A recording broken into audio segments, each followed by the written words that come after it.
Hello guys, in this video I'm gonna show you how to pre-order GTA 6 on PlayStation 5. So pre-ordering the game is really easy. First, from the home screen, go to top and select the search bar. After that, you should be able to find GTA 6 at the first place. But if you can't find it, then just go to the search bar and type GTA 6. After that, select the game and then you should be able to see the price of the game in your currency. Currently this is the Ultimate Edition. If you want to switch the edition, then select the three dots. After that, you should be able to see another edition, but I want to buy Ultimate Edition. I have already selected it. Now select the price of the game. After that, accept and then select order and pay. Confirm your payment method and complete the purchase.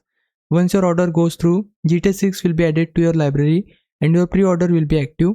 You will also be able to see the release countdown and manage settings like automatic download. Just keep in mind, pre-ordering does not download the game immediately. Rockstar has confirmed that pre-ordering starts on November 12th. So until then, the game will simply stay in your library. Then on November 12th, you'll be able to preload it and have everything ready before the official launch on November 19th. And that's how to pre-order GTA 6 on PS5. Hope this helps. Leave a like and subscribe my channel. For now, thanks for watching.